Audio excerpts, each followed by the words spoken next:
tubenga tugenda mu mwaka 2020 obuyinza okubanga semwango obanga mwangu eri side yaffe saya kunsonyiwa musoti ina kubansa Mukama Katonda kibere kirungi eri side zaffe tubenga tufunira mu birungi byokka ebyemizannyo bingi nnyo okutandikirako wano ddala waffe mu Uganda omwaka yagumazeeko mu jjiya y'amaanyi olw'ensonga nti empaka eza Africa Sekafa region etasobodde okubanga ekyefugira ddala bulungi nnyo yasobodde okubanga ewangula ekikopo ekya Sekafa eky'omulundi ogw'15 kikopo kyawe kya 15 so bakubye Eritrea goals bade 3 ku bwerere mwana mulenzi gwata Bright and Kanu mwana mulenzi gwata Martin Mustafa Kiza kwoteka ne mwana mulenzi gwata Joel Madondo basobola okubanga batebya timu ya Uganda Cranes ne kuba banafe bana ba Eritrea so okubanga ekintu Uganda yakimalidde mu jjiya nene nyojuka nanda 17 yasobola okubanga iwangula naye nga bannaffe aba Kenya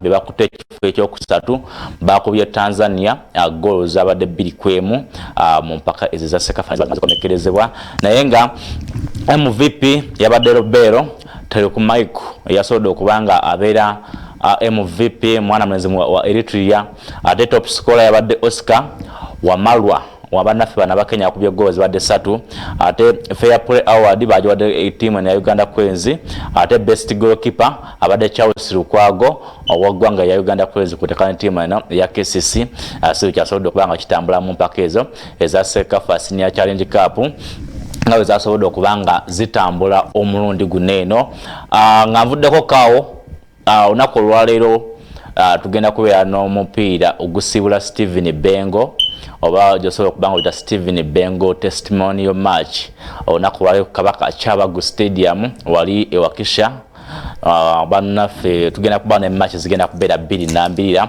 tugenda okulabira ba friends ba Bengo bajja kubanga batukane ba celebrities ndoza tuga ba celebrities batogera abayimbi banakatemba bwe batyo bagenda kubanga bazanya ne ba mikwano ja Steven Bengo then tujja kuba ne banafe abajogo yanga Kilasiki abazanyi abayitako mu jogo yange yo kwajuka mu Steven Bengo yaliko mu timu ya Sevilla bagaya kubanga batukana timu ne y'Abakiso Giants okujja kuba ku sawa 10 okujja kuba ku sawa 8 eza kawungezo ko nakulwa so tugende ewakisha tubenga tuwagira mwana mulenzo tubenga tumusibulya mujiya kubanga mulenzo ne akuba mpira kuba mungi nnyo nadala ku timu ya Sports Club Villa so tusubira abawagizi ba Villa okubanga mu abasinga okubanga mugenda mu bungi okubanga mubeerawo ng'omupiira oguzanyibwa onako lwaleero nga nvuddeko kaawo nengendako maaso omusajja gweta Sebastian Disaburi yali waneeno nasobola okubanga atukolera ebirungi atwala mu AFCON ne tugenda n'okusaba performance yaliko ennungiko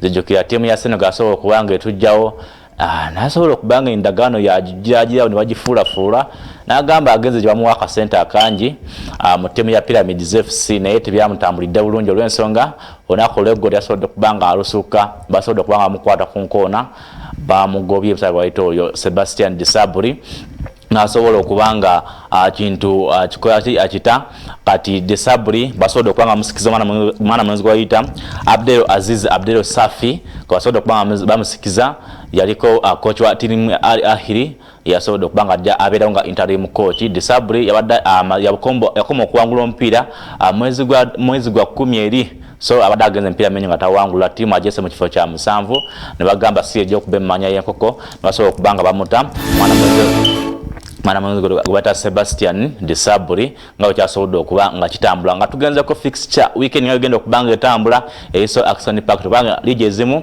zigenda kubanga ziwumulamu season zigenda kubanga ziwumulamu international festive season ya Christmas break eno then zijja kubanga zokomawo mugwange y'abagirimani ofenayi mu balagera kubanga tukane timu ya Dortmund olwaleero omupiira si mwangu nnyo ogu Dortmund yekyadde ne ofenayi munanga nakugambyeko mabega county performing bubi so subira nti timu ya Dortmund yinza okubanga yekwanya okubanga ejjawo omupiira ogwo timu ya Bayern Munich ejja kubanga tukana timu ya Wolfsburg ate FC Köln ejja kubanga tukana timu ya Werder Bremen timu ya Mainz 05 ejja kubanga tukana timu ya Bayer Leverkusen timu ya Rasenball Sport Leipzig ejja kubanga tukana timu ya Augsburg timu ya Schalke 04 ejja kubanga tukana timu ya Freiburg timu ya Hertha Berlin ejja kubanga tukana Borussia Mönchengladbach ate timu ya Düsseldorf ejja kubanga tukana timu ya Union Berlin ate timu ya Paderborn ejja kubanga tukana timu ya Eintracht Frankfurt yeyo German Bundesliga ngagenda kubanga tambula weekend nate tugenza ko mu French League 1 empira gigenda kubera ku lunaku lwa mukaaga.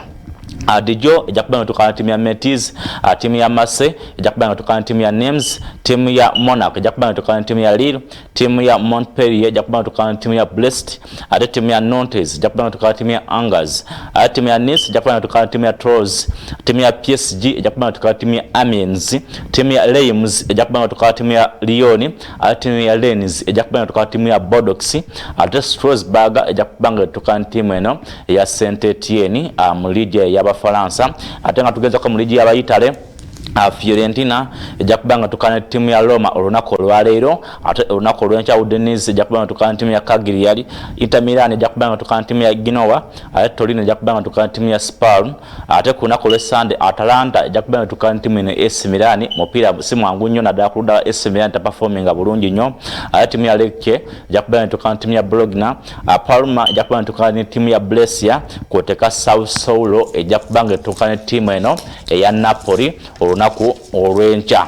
Ate nga tugenzeko mu Spanish La Liga nga agenda okubanga atambula, timu ya Eibar olunaku olwaleero ejja kubanga tukana timu ya Granada CF, ate timu ya ku lunaku lwa Saturday timu ya Mallorca ejja kubanga tukana timu ya Sevilla, timu ya Barcelona ejja kubanga tukana timu ya Alaves, timu ya Villarreal ejja kubanga tukana timu ya Getafe, timu ya Real Valladolid ejja kubanga tukana timu ya Valencia. Olunaku lwa Sunday timu ya Leganés ejja kubanga tukana timu ya Espanyol, timu ya Osasuna ejja kubanga tukana timu ya Real Sociedad, timu ya Real Betis ejja kubanga tukana timu ya Atletico Madrid, timu ya Levante ejja kubanga tukana timu ya Celta Vigo, kwoteka Real Madrid ejja kubanga tukana timu ya Atletico Bilbao. Bweto ligi y'abanafu abaspaana nga bagenda okubanga etambula bagende basobola okubanga bawumula mu Christmas season eno nga bekigenda okubanga kitambula. Ate Abangereza bagenda kubanga nabo batunka okutandika n'olunaku olw'enkya Premier League ale kick-off omupiira gw'amaanyi.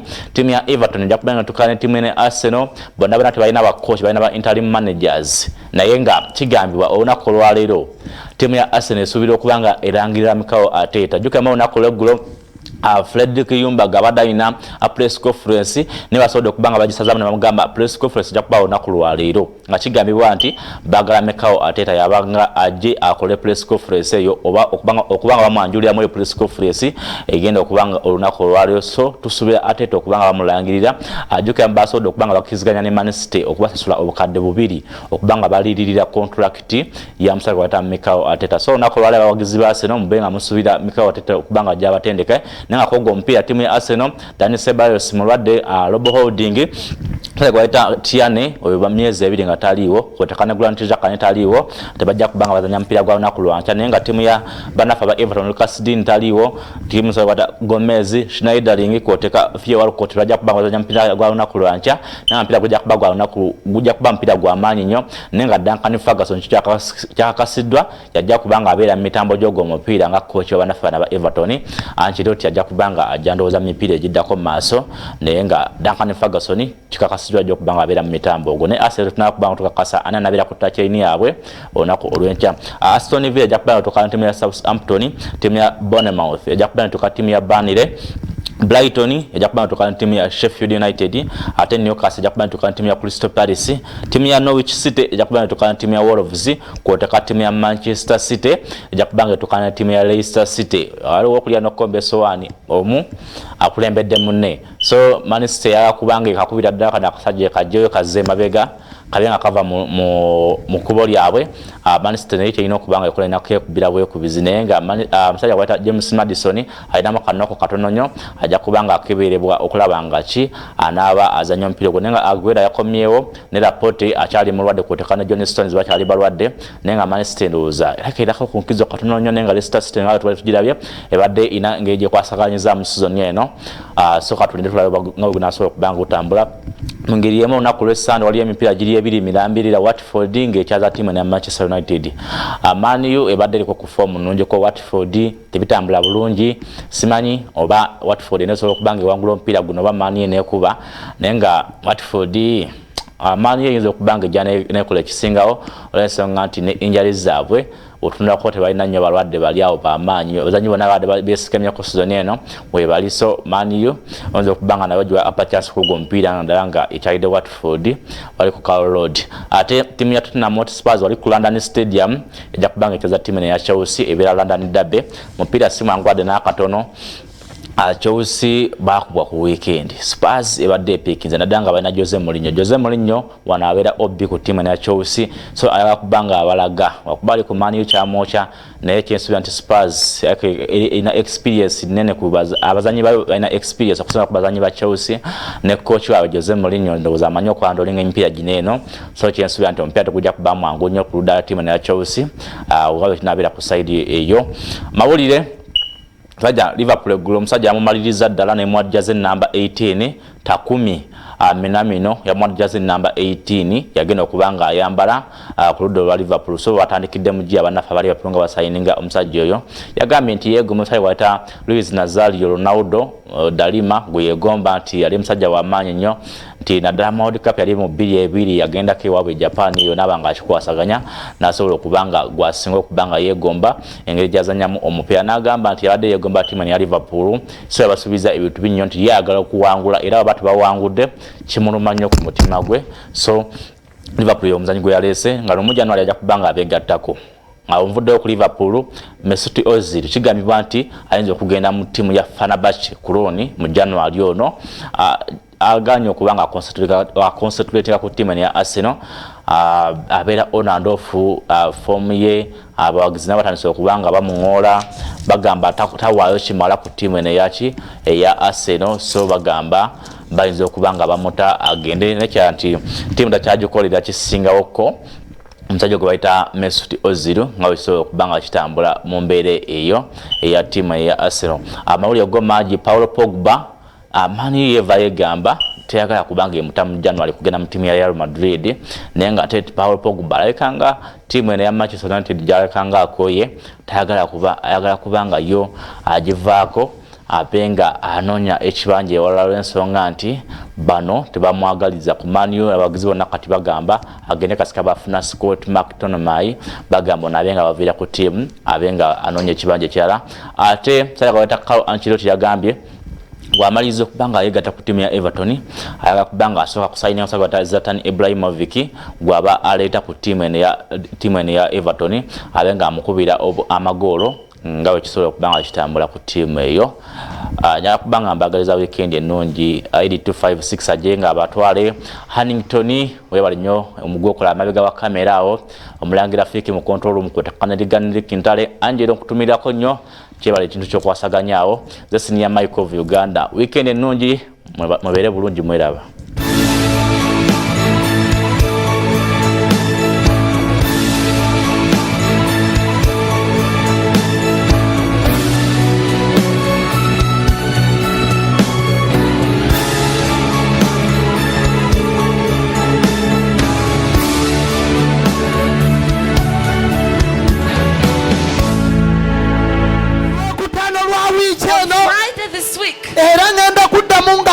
I'm also going to give out a passion fruit. Raise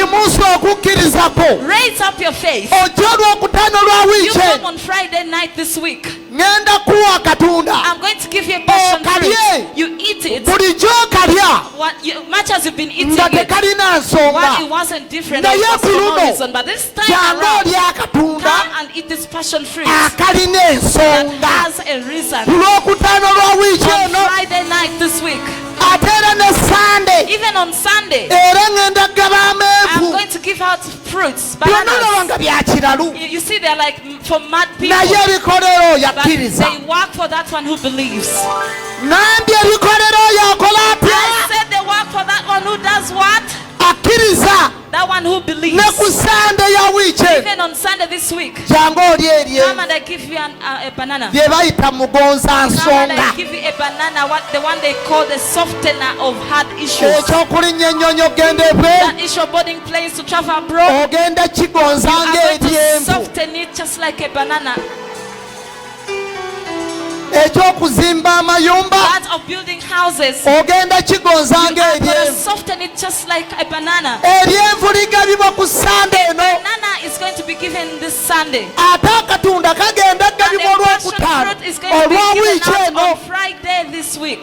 Jangu olya akatunda. Come and eat the passion fruit. Ogenda kutunda nga keeki You are eyo going kya. to sell like hot cake. Aganyabo njogera ng'omusajja wa I tell you Katonda. as a man of God, Teri musajja alikyama ku no lujjuliro man lwo shall take your fruit n'alulyako omulundi ogwo. and they taste one time.